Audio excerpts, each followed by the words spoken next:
Now this right here, this was good. This was good.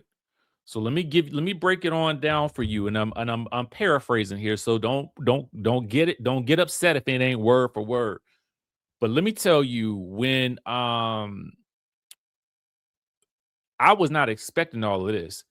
And it kind of made me wonder if this was done more so in response to some of the backlash that Karen received from her interview with Andy, because there were a lot of people that felt like Karen was still deflecting. Robin being one of those people who was very vocal about how she felt. I was also watching a couple of other, people kind of digest that interview on YouTube. I'm not on YouTube, on Instagram. And people felt all types of ways about it because, people were wondering, well, how is it that you are, coaching these people while you're there and you're still in treatment? How are you coaching other people and you still going through and through and through? Girl, what's up? What's up? What's tea?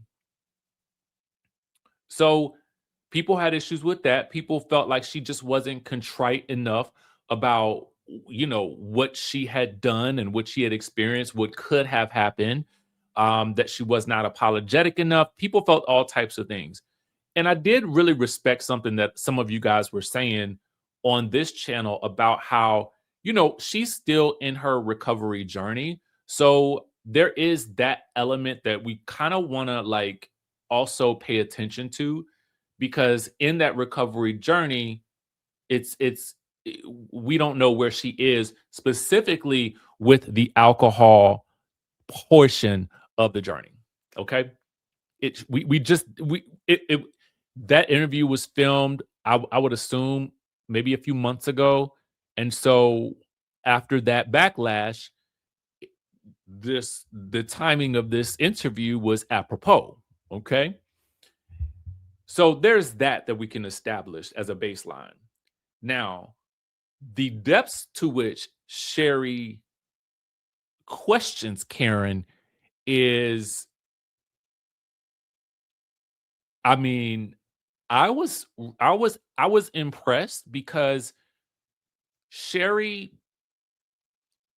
and maybe I'm not used to Sherri giving this kind of interview, but Sherri went there with her, okay? Sherri asked the questions. How is it that you were in there, being a mentor to these people when you are still, in the throes of recovery yourself? When Karen says, oh my God, it was something like, there was something that Karen said about God, and Sherri was like, so you mean to tell me that all those other times that you were, had these other drinking incidents that where you were pulled over or law enforcement had to step in, were you listening to God during those, after those moments as well? I mean, Sherri was asking the questions. And I think it was even to the point where, as I was looking at the comments, people felt like Sherri was going a little too hard on Karen. But I feel like this was in response to Andy's interview with Karen, where I did feel like Andy did try to question her about a couple of things that came across a little strange to him when she answered. Now, I think that there is an element of Karen that will always be Karen, right?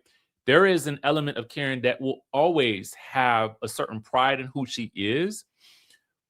But I think that the Karen that you saw in this interview was a Karen who was facing the facts.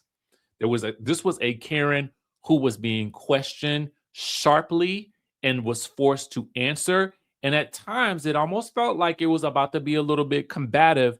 But in this interview, I think Karen did a much better job of owning the alcohol portion, because there was I don't think there was any real talk about the pills, but there was talk about the alcohol portion of this.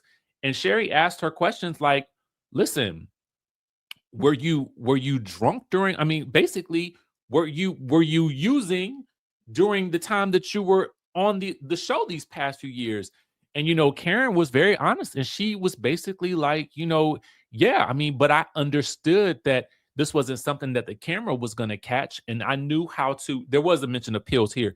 I knew how to, basically portion out the pills and the alcohol such that it was not seen. The only time that it was really, really seen on camera, and she says this, was during the when she had the fireball at Monique's house during season 5, I think it was. So she really goes there in this interview. And I'm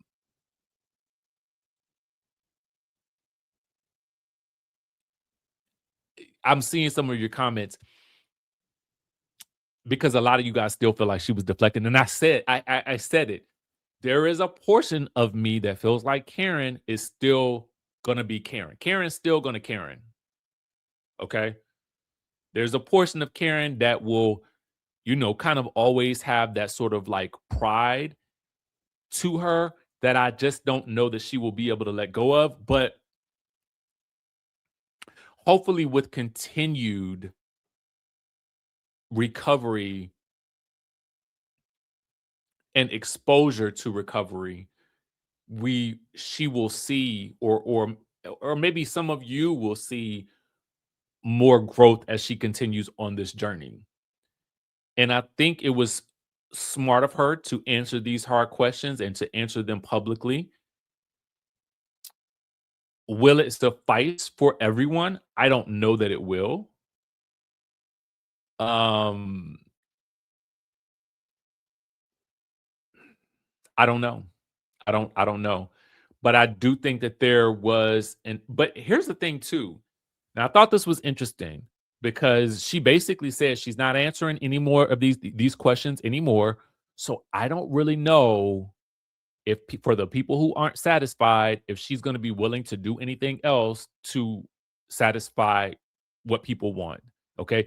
And you're not going to be able to please everybody anyway. So I don't know how that's going to be addressed in the future or if it will be addressed with her castmates, because there's a part of me that says, because she says this is something that she says in the interview that I thought was also interesting, that this she was putting a pin in it. So she's expecting her castmates, if she comes back, not, which it's probably 9 times out of 10 likely that she will, it's expected that her castmates best to not use this as their story.